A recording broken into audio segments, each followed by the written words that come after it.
दिसते आम्ही पाठवलेलं व्हिडिओ आहे ना फुटेजचं ते आणि ते मिक्स करा. पुढचं फ्रंटेज सगळं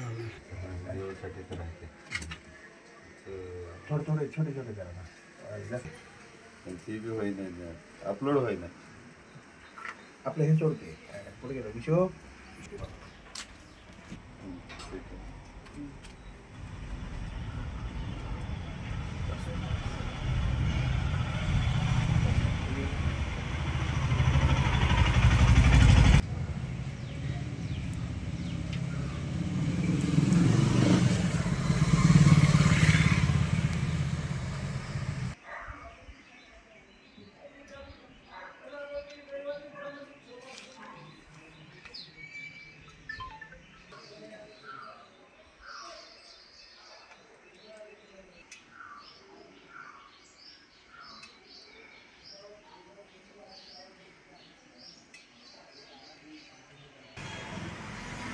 व्हिडिओ दाखवत होते बघ CCTV ना.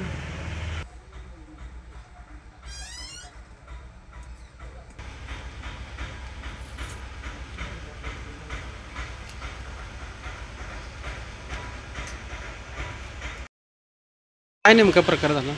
मी विद्यासागर, मी असतो कोल्हापूरला. तर माझे मावस भाऊ विनायक माने इथे राहतात. त्यांच्या पूर्वी जो काय ड्रायव्हर होता यांच्याकडे कामाला, त्या ड्रायव्हरनी ऑलरेडी मागच्या महिन्यामध्ये खोटे गुन्हे यांच्यावर दाखल केलेले आहेत, खंडणीचा प्रकार समजून. आणि त्यात ते रितसर कोर्टामध्ये काम सुरू असतानासुद्धा काल रात्री अचानक येऊन रात्री 11 वाजता दोघात माझे घरात भाऊ आणि वहिनी दोघे असताना त्या इस्मानी अब्दुल सय्यद म्हणून जो आहे आणि एक अनोळखी इसम, त्या दोघांनी येऊन अचानक येऊन हत्याराने 4-5 हत्यार होते, तलवार, दगडफेक केली. त्यात गुप्तीसारखे धारदार शस्त्र होते आणि दोन्ही गाड्यावर क्रेटा आणि बोलेरो गाडीची तोडफोड मोठ्या प्रमाणात केलेली आहे. आणि दहशतीचं वातावरण पूर्णपणे त्यांनी इथं निर्माण केलेलं आहे. मी विनायक चंद्रभान माने. त्याला फेब्रुवारी महिन्यामध्ये 15 तारखेच्या आसपास मी ड्युटीला घेतला होता आणि एक 15 दिवस त्यांनी काम केलं होतं माझ्याकडं आणि तो पगार मागत होता आणि पगाराची तारीख अजून लांब होती. काय झालं मग नेमकं? त्यांनी मग माझ्यावरती कंप्लेंट केली. काय म्हणून? पगार देत नाहीत मालक म्हणून.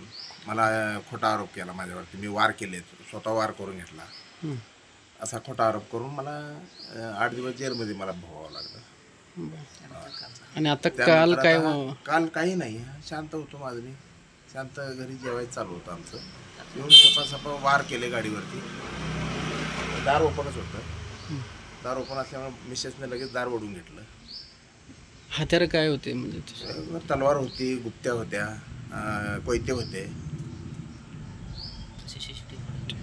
CCTV फुटेजमध्ये काय आहे नेमकं? सगळं दिसणार ते. हत्यार वगैरे सगळं दिसणार. तो वार कशा प्रकारे करतोय वगैरे सगळं दिसणार ते. आता तुमची मागणी काय असेल प्रशासनाकडे? ते काय शासनाकडनं आपण न्याय मिळावा, बाकी काही नाही. आणि परत मला हे भीतीदायक वाटतो. माझ्या फॅमिलीला धमकी टाकलेला आहे की सगळी फॅमिली संपवेन, घर पेटवून देईन, हे करेन ते करेन, तुझी कंपनी बंद पाडेल.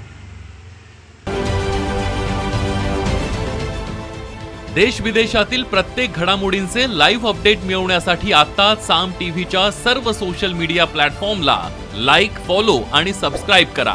तसंच सर्व नोटिफिकेशनसाठी बेल आयकॉन प्रेस करायला विसरू नका.